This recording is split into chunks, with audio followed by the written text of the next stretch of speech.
Begin my remarks and my remarks the same way, with prayer for our fallen soldiers, prayer for our law enforcement community, prayer for our National Guardsmen and women, prayer for our brave prosecutors at the Department of Justice and the offices of the D.C. United States Attorney.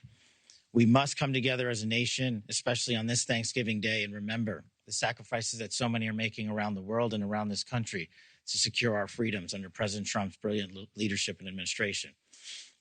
I'll provide an update on the case as follows. It is an ongoing investigation of terrorism. Make no mistake about it. The FBI is leading out on this federal assault on a federal law enforcement officer investigation on many fronts.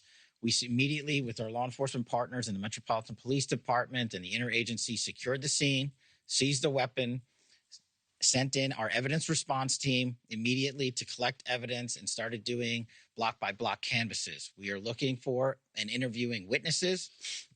The firearm and other materials have been sent to our Quantico laboratory already yesterday for immediate analysis. That work is ongoing. Partnering with the DC United States Attorney's Office, we have also executed multiple search warrants around the country, to include the subject's last known residence, which is in the state of Washington. The search warrant was executed on that house last night or early this morning, and it is an ongoing process. All the individuals found in the house have been interviewed, and some interviews remain ongoing. We will not stop until we interview anyone and everyone associated with the subject, the house, and every piece of his life.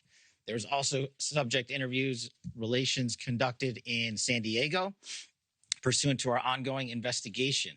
So, as the judge noted, this is a coast-to-coast investigation being led right here in Washington, D.C. And this subject definitely did pick the wrong country. And we will rise together as a nation to show the world what we do here. And we are thankful that we have the Attorney General's brave leadership and President Trump's brave leadership and priorities to safeguard our communities. I also spoke to Director of the CIA, John Ratcliffe, last night, and Secretary of War, Pete Hegseth. There is confirmation now that the subject had a relationship in Afghanistan with partner forces. We are fully investigating that aspect of his background as well, to include any known associates that are either overseas or here in the United States of America. That is what a broad-based international terrorism investigation looks like. We will provide continuous details to the American public while at the same time not jeopardizing the ongoing prosecution to ultimately hold this perpetrator accountable in our courts of law.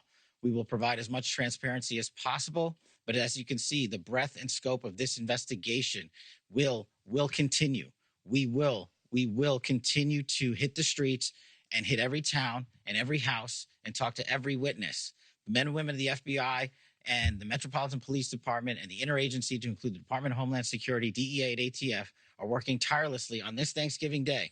And I know just by talking to the leaders behind me that instead of going on and being with their families, everyone rogered up and showed up to work today. And none of them want to go home.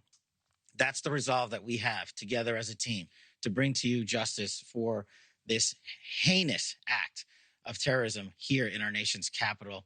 And as the judge said, we will ensure that our law enforcement partners are out there in full force to make sure the world can enjoy our nation's capital. We will not let this heinous act of violence prevent people from visiting our beautiful nation's capital.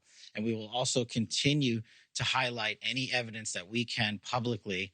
And as the judge said, this individual is in this country for one reason and one reason alone, because of the disastrous withdrawal from the Biden administration and the failure to vet in any way, shape, or form, this individual and countless others.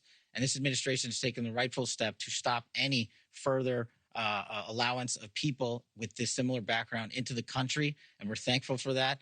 And as I said, this investigation remains ongoing. Thank you for watching. Subscribe below and download our NewsNation app right now on your phone, and you will get fact-based, unbiased news for all Americans.